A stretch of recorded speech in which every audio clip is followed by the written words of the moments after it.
Hi everyone and welcome back. Today I'm sharing with you all my updated black cake / fruit cake recipe. And this one is going to make 5 cakes for you this Christmas. And if you wanted a recipe that will make 1 cake, I do have that on my channel. So be sure to look out for that. So let's jump into the recipe by blending our fruits.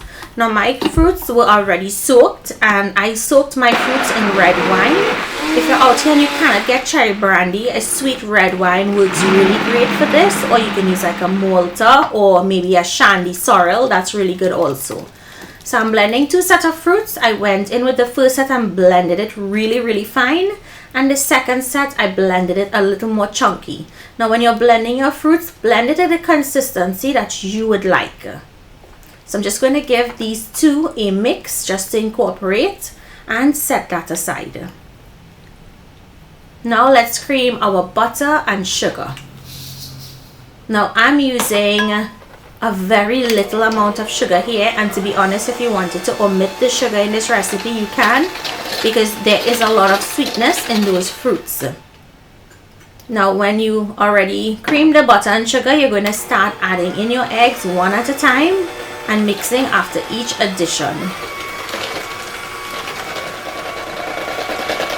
So mix after you add in the eggs, and continue to add the eggs until you've mixed all of the eggs in that butter and sugar cream.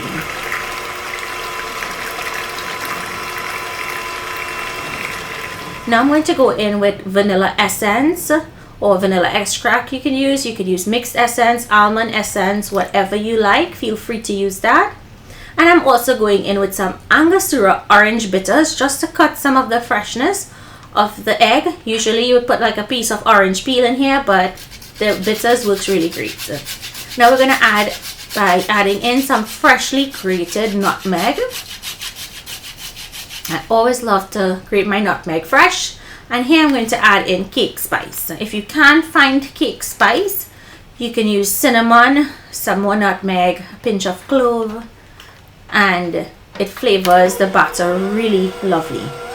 So now I'm just going to give this a mix. So after this, I have one more special ingredient that I'm going to add in, and that's for strawberry jam.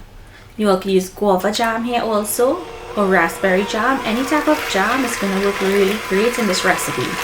And that's why I said if you wanted to omit the sugar in this recipe, feel free to, because the jam is also sweet. Now I'm going to go in with the blended fruits. I'm adding all of that blended fruit. And then I'm going to start mixing that. I'll switch to a spoon because I found that it was working faster than using the cake mixer. So once it's mixed in like this, we're going to add some browning.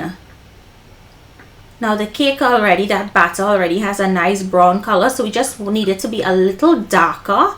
So I'm adding in the browning and I'm going to mix that in, and then you'll see the beautiful dark brown color that it will get. We still have to add our flour to this and our leavening agents. So look at the color here. And now I'm going to go in with the flour. Now you can add in your flour a little at a time and mix, a little at a time and mix. I went in with all. I had no problem with mixing it, but if you think it's too much flour, do it in portions. In goes baking powder and a little bit of salt. Now we're going to take our time and mix this. You do not want to overwork this batter.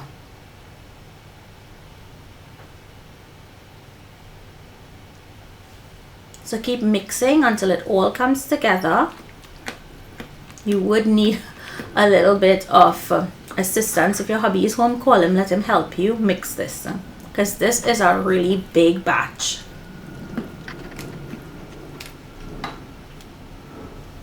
So when it's finished mixing, I like to put my spoon in the middle. If it stands up, it has enough flour. If it falls down really quickly, you'll need a little more flour until you can get that spoon to stand. And then grease, flour, butter your baking pans, and you want to go like 3/4 of the way up with the cake batter, because as it cooks it's going to rise, but when it cools, it's going to drop. So if you want a substantial amount of cake when you cut, you really want to add until it's like 3/4 of the way up in the pan. And this would bake at 350 degrees Fahrenheit for about an hour and a half. And when it's done, you immediately soak it with your rum. Today I'm using spiced rum, so I went heavy on the spiced rum, but feel free to add as much as little or no alcohol. And if you're using no alcohol, you can use some fruit juice to soak it. And here I cut into it, and I'm going to show you guys now. It was amazing. The perfect color, the perfect consistency, the perfect texture. It was amazing. So I hope you guys enjoyed this updated recipe. Feel free to email me any questions you have. Thank you all so much for joining me. Happy holidays, a Merry Christmas to you and your loved ones. I'll see you guys in my next video. Bye everyone.